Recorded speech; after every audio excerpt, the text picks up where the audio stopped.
friends, welcome back to the CJ Nerf channel. As you saw from the intro, today we're going to be taking a look at the Ghost Ops Chrono Barrel. And you're probably wondering why I'm holding two of these, besides the fact that I love attachments. The reason being, guys, I'm getting actually kind of frustrated because it seems like every time lately that I've been going out and picking up new stuff, I'm getting ones with manufacturer defects.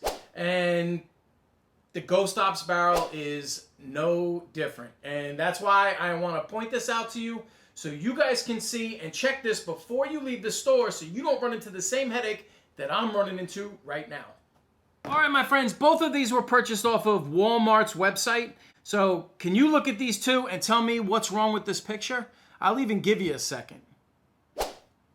If you haven't figured it out by now, look at the plates when you put the battery cover back on. The springs are on opposite sides. The batteries need to go in the blaster as such. So obviously this spring is going to punch into the knob. They've actually done the battery door wrong on the one on the right hand side. So no matter which way you put the batteries, the battery door won't cover and make the connection. This one will not work because of the way the battery door was actually done and which side they reversed these springs.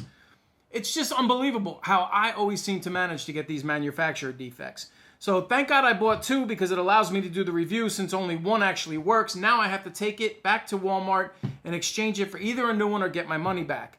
And it's a simple problem, but I'll tell you the truth, it's actually getting kind of annoying. So my friends, if you're going into Walmart or Target or wherever they might end up carrying these and you're gonna buy one, I would do yourself a favor, bring yourself a tiny screwdriver. After you pay for it, open up the box immediately in the store and unscrew the battery door. If you're looking away from the barrel, the spring should actually be on your right-hand side. If it is on your left, return it because it's a defect in the battery door cover, and this is not going to work, so save yourself a trip. Just warning you now. Well, having said all that, I didn't want to do it to you, Nerf, but that's going to get a big old come on, man! My friends, the Chrono Barrel takes two AA batteries. You can figure out how to put them in yourself. I just want to go over the interface real quick so you guys know how to operate this once you get it home. Now, the selector switch over here on the left is when we are in power off mode. So as you see, everything is off.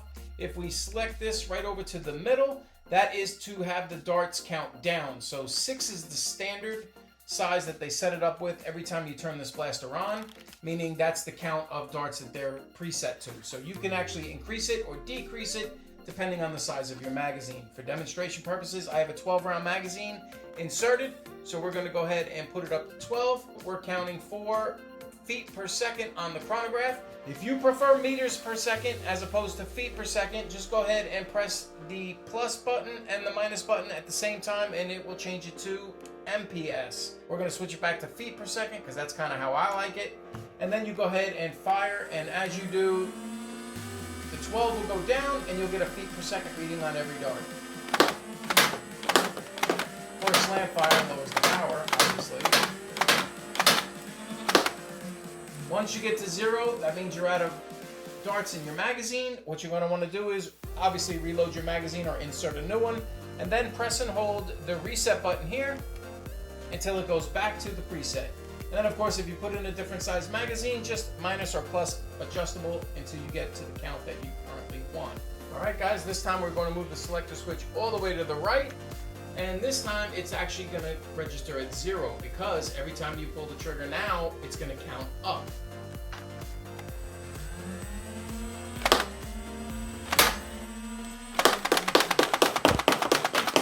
Keep in mind, now that we've fired all 12 darts, you're going to notice that this stun does not tell you when the magazine is actually empty because you're not setting it to a preset amount. Alright, let's test this thing one time at full rev. This way I can try to get a more accurate reading. It should register right around 70 feet per second.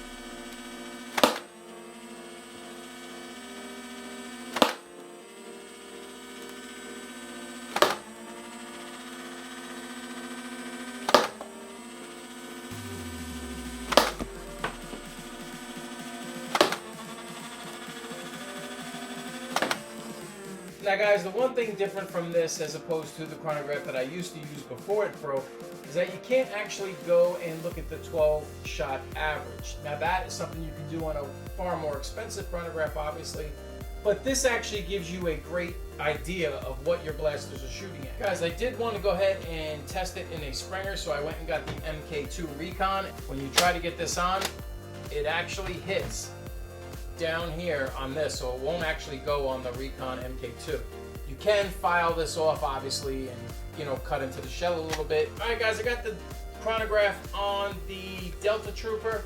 We're gonna set it to 10 shots. I want to test it in a Springer and see what how it's gonna register with that. So let's go.